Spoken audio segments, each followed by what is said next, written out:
Como primera ponente vamos a recibir a la docente Carla Alessandra Lazarte Aguirre. Carla. ¿Qué tal? Muy buenas tardes, muchas gracias.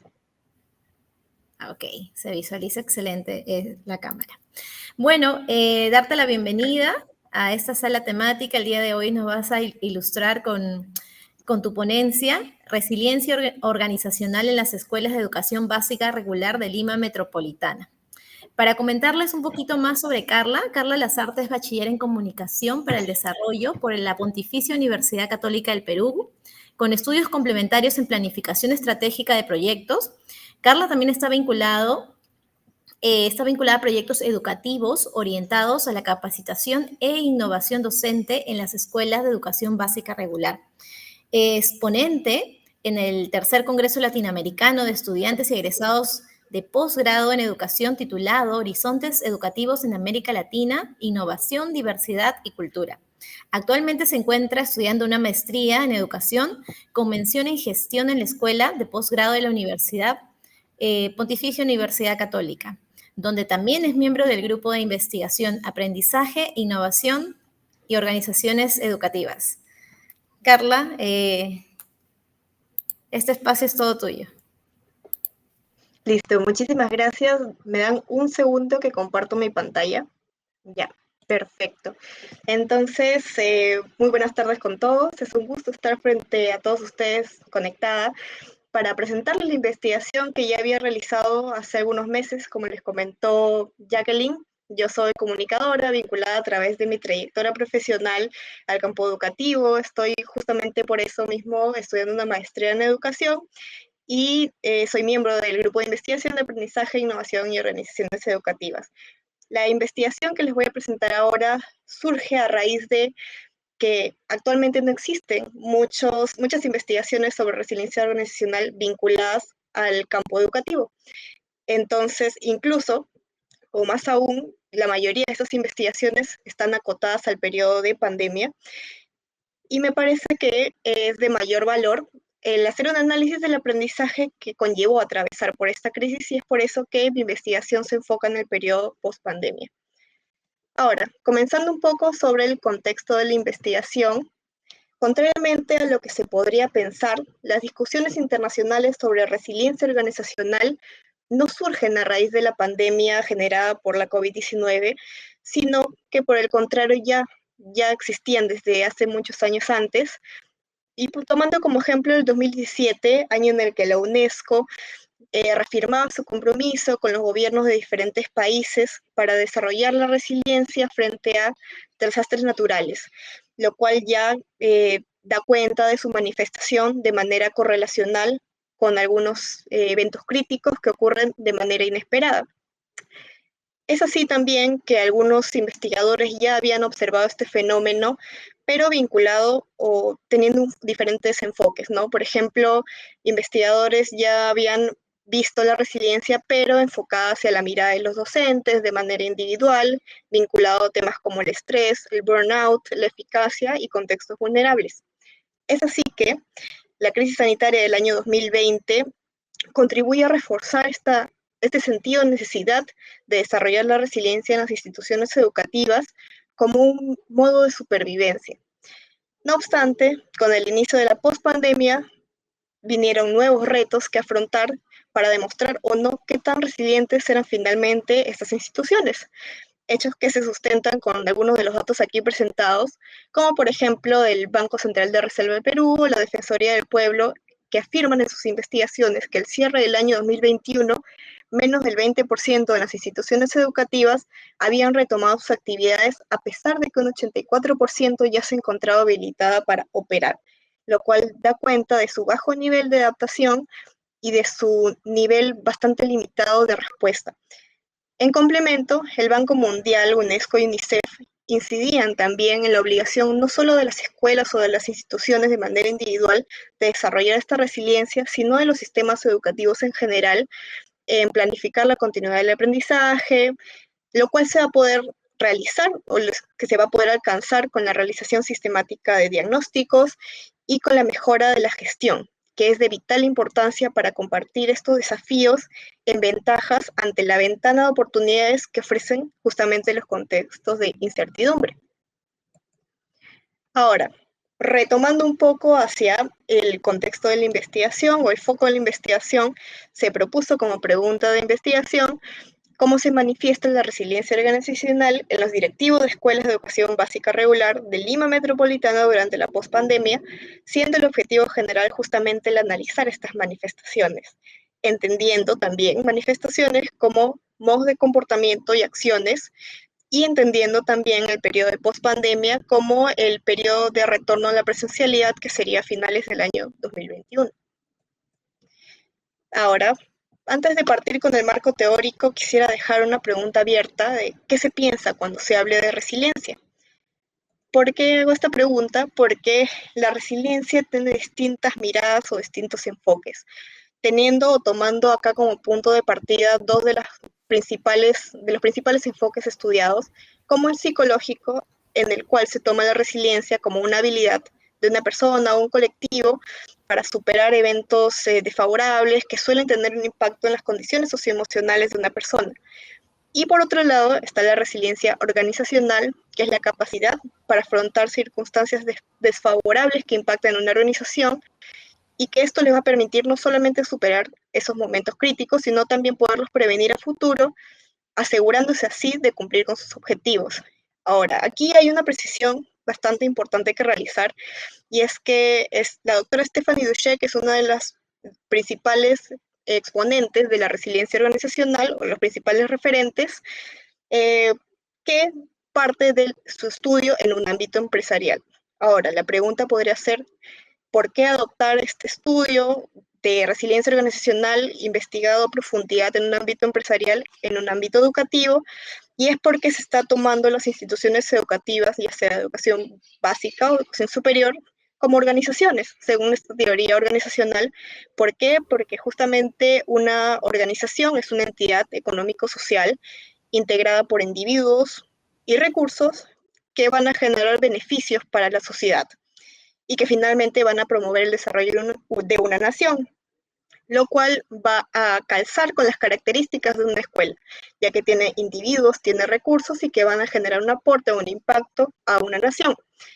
Entonces, dicho esto, ¿cuál es la pertinencia de la resiliencia organizacional? En primer lugar está que las organizaciones educativas son propensas al cambio, son entes propensos al cambio, ya sea por factores externos o por factores internos. Factores externos como cambios de política y factores internos como, por ejemplo, la alta rotación de personal. Como segundo punto, las organizaciones educativas son entidades también con recursos limitados, ya sean de gestión pública o privada. Aún así, ambos tipos de gestión tienen recursos limitados, lo cual no significa que la resiliencia o el desarrollo de la resiliencia implica un factor económico, sino por el contrario, les va a permitir optimizar sus recursos. Y un tercer punto es que actualmente hay una amplia oferta educativa, lo cual ante lo cual el desarrollo de la resiliencia les va a permitir no solamente sobrevivir en el tiempo, sino poder destacar. Ahora, Dushek plantea tres estadios o tres dimensiones de la resiliencia organizacional. Primero está la dimensión de anticipación, de afrontamiento y de adaptación, pero considerando lo previamente mencionado, se plantean a lo largo del estudio 5 estadios. Además de la anticipación, el afrontamiento y la adaptación, el aprendizaje e innovación que van a ser claves para convertirlos en una ventaja competitiva con el desarrollo de la resiliencia. Ahora también, a raíz de ese estudio, se pudieron identificar ciertas características de las organizaciones resilientes distribuidas en tres categorías. Primero están las características asociadas con los líderes de la organización, que son el positivismo, la empatía, la atención a las condiciones físicas y psicológicas de su comunidad y la tolerancia.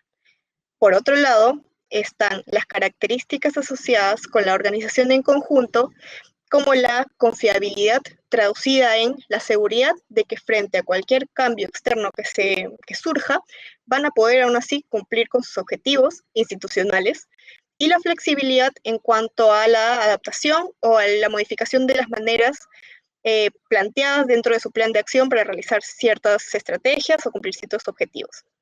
Y en una tercera categoría están las características asociadas con la gestión, como la capacidad de gestión de crisis, de prevención de crisis, capacidad de aprendizaje e innovación, como ya se mencionó, hacer un uso eficiente de sus recursos, que sean conscientes de sus vulnerabilidades y hay una cultura democrática muy evidente dentro de estas organizaciones. Es decir, son organizaciones transparentes, tienen cohesión, valoran y participan. Ahora, vamos hacia el diseño metodológico de manera general. Se plantearon en principio 3 categorías. Primero, los atributos asociados a las organizaciones resilientes y sus líderes, como ya se mencionó. La segunda categoría de capacidad de gestión de crisis y la tercera categoría de capacidad de prevención de crisis. Como enfoque de estudio se planteó un estudio cualitativo, lo cual no excluye de que un estudio de resiliencia organizacional pueda ser enfocado de manera cuantitativa o mixta porque ya hay antecedentes al respecto, pero en este caso se decidió por un enfoque cualitativo. En cuanto a técnicas e instrumentos, ahí se realizaron entrevistas semiestructuradas a partir de una guía de preguntas. Como informantes, esto es muy importante, se tomó a 3 directores de escuelas de educación básica regular con criterios de selección como el sexo, el tipo de gestión, el tiempo en la institución, el tiempo en el cargo y el nivel socioeconómico predominante de la escuela. Y finalmente, en cuanto al proceso de recolección de la información, se validaron las preguntas, se ejecutaron las entrevistas, se hizo la transcripción de las mismas y se sistematizaron en una matriz de análisis. Y en cuanto a resultados, los resultados hallados fueron los siguientes. Distribuidos en las 3 categorías ya mencionadas, primero encontramos que algunas de las características relacionadas con las instituciones educativas o con los líderes de las instituciones es que todos presentaban una alta confiabilidad en su desempeño, a pesar de que había temor, había mucha incertidumbre, todos tenían bastante confianza en de que iban a poder salir adelante, había bastante cercanía y empatía con su comunidad escolar, pero sin perder el rol de directivo. Y también fueron caracterizados por su horizontalidad y promoción de una cultura democrática. En la segunda categoría de capacidad de gestión de crisis, se identificó que el factor principal de la pospandemia fue el temor, de manera generalizada, porque había mucha incertidumbre, había momentos de retorno presencial, de retorno a las casas, entonces había mucha inestabilidad. Frente a esto surgieron dificultades en cuanto a la comunicación, la participación, el aprovechamiento de herramientas virtuales que ya se habían empezado a usar en la pandemia, pero que no se estaba totalmente seguro de cómo seguirlas aprovechando, y había también mucha rotación de personal. Ante esto, se emplearon estrategias como el reconocimiento de vulnerabilidades y el análisis del contexto, traducido en diagnósticos internos y externos permanentes. Y algunos valores afirmativos que surgieron fueron el optimismo, la ilusión de éxito, la solidaridad y el sentido de unidad. Y finalmente, en cuanto a la tercera categoría de prevención de crisis, surgieron estrategias como la interacción con redes externas de trabajo y el trabajo con aliados externos, que no es lo mismo, porque primero está la interacción con pares y luego está el trabajo con pares, que se va a ir complementado con la reflexión retrospectiva y prospectiva. Finalmente, esta es una matriz o un cuadro de consistencia en donde se vinculan algunos elementos emergentes de los entrevistados en comparación con los elementos propuestos por los autores. Para mencionar brevemente, porque creo que ya estamos con el tiempo, en el caso de los entrevistados, algunos de ellos manifestaron que era importante para ellos realizar un análisis permanente del contexto, del entorno, y que debieron incrementar personal en áreas priorizadas, lo cual se relaciona, se vincula con lo que menciona Medina, de que una organización resiliente identifica de manera proactiva y gestiona sus vulnerabilidades. De la misma manera con los demás elementos, como altas expectativas, se relacionan con confiabilidad, la comunicación efectiva, el reforzamiento del trabajo en equipo, la promoción de una cultura democrática, se relacionan con la valoración de lo colectivo, la transparencia en el proceso, la participación en la toma de decisiones. Estos son elementos muy importantes para los que el líder va a ser clave y en los que va a tener que tomar parte para poder desarrollar la resiliencia de manera oportuna.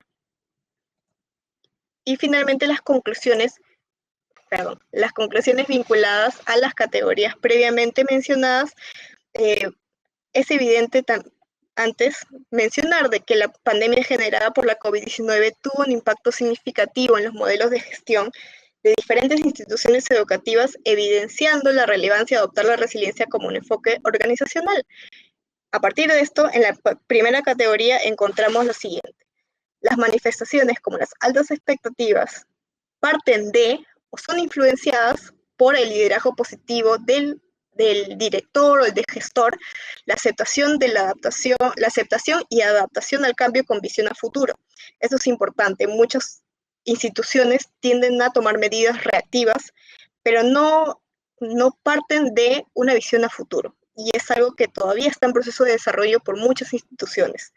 En la segunda categoría es importante mencionar respecto a la gestión de crisis, de que el soporte o el involucramiento de todos los actores en momentos de crisis va a depender en gran medida del trabajo que realice la institución educativa para promover la integración del equipo, del reforzamiento de un liderazgo que, como además de positivo, suele ser distribuido, y del fomento de una cultura democrática, lo cual se va a complementar con el reconocimiento de vulnerabilidades y la integración de las tecnologías que actualmente son claves para el desarrollo de una escuela o de una institución en general. Y finalmente, la última categoría de prevención de crisis, es importante mencionar que el aprendizaje entre pares y el trabajo con aliados complementados con la atención permanente a las condiciones socioemocionales de una comunidad educativa va a contribuir a mitigar posibles efectos adversos en situaciones críticas, claves para poder trabajar con equipo y poder reaccionar frente a un evento adverso como un sentido de unidad. Y bueno, estas son algunas de las referencias tomadas para la investigación y eso sería todo.